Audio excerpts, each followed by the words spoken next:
बच्चों लोग, इस क्वेश्चन में आपके सामने दो स्टेटमेंट दिया हुआ है। पहला स्टेटमेंट में क्या बोल रहा है कि SiO2 and GeO2 are acidic while SNO and PbO are amphoteric in nature. अब ध्यान देना, ये जितना भी ऑक्साइड है आपके ग्रुप नंबर 14 का ऑक्साइड्स है। तो ग्रुप 14 का ऑक्साइड्स में आपका PbO2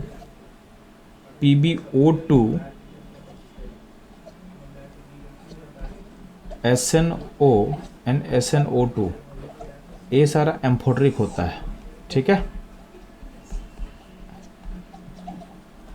इसके अलावा देखोगे तो CO2 SiO2 GeO and GeO2 ये सारा आपका एसिडिक होता है।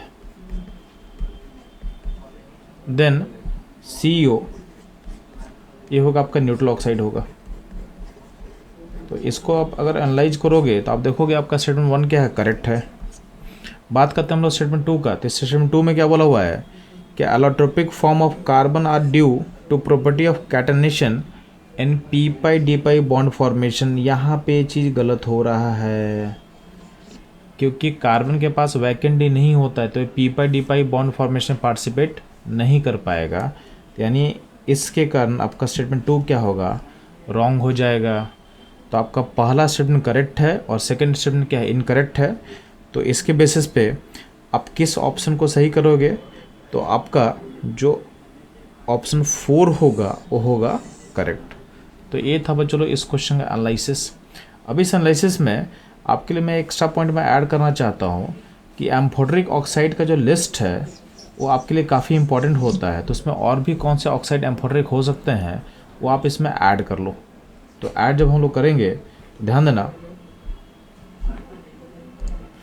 तो एम्फोटेरिक ऑक्साइड्स में और क्या क्या हो सकते हैं, तो आर्सेनिक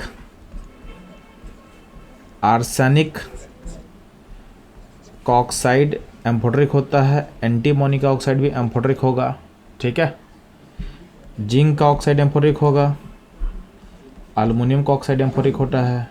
ठीक है, बेरिलियम का ऑक्साइड एम्फोटेरिक होगा। देन क्रोमियम का जो ऑक्साइड है +3 स्टेट में, अगर +4 स्टेट में ऑक्साइड जो होता है और जो +5 स्टेट का ऑक्साइड होता है ये सारा का सारा एम्फोटेरिक होगा। लेड का +2 +4 दोनों स्टेट एम्फोटेरिक होगा। एसएन का दोनों स्टेट +2 +4 दोनों एम्फोटेरिक होता है। ठीक है, गैलियम का ऑक्साइड भी क्या होगा, एम्फोटेरिक होगा। इसके अलावा क्या होगा, Mn का +3 +4 एंड +5 ये तीनों सेट में जो ऑक्साइड्स होते हैं एम्फोटेरिक होंगे। और वैंडियम का पेंटा ऑक्साइड्स क्या होता है, एम्फोटेरिक होता है। ठीक है, तो ये आपके पास एम्फोटेरिक ऑक्साइड का एग्जॉस्टिव लिस्ट है। तो इन केस कभी आपसे एम्फोटेरिक ऑक्साइड पूछेगा तो आप इसको फॉलो कर सकते हो। इनफैक्ट हमारे चैनल पे एम्फोटेरिक ऑक्साइड्स के लिए एक अच्छा सा याद करने का ट्रिक भी दिया हुआ है, तो आप प्लेलिस्ट चेक करना। इनफैक्ट मैं इस वीडियो के एंड में भी उस प्लेलिस्ट को मैं ऐड करवा दूंगा। ठीक है, तो उसको आप देखोगे तो उसको याद करने का सिंपल तरीका आपको मिल जाएगा। तो बच्चों ये था इस क्वेश्चन का एनालिसिस। मूव करता हूँ हम लोग नेक्स्ट क्वेश्चन में।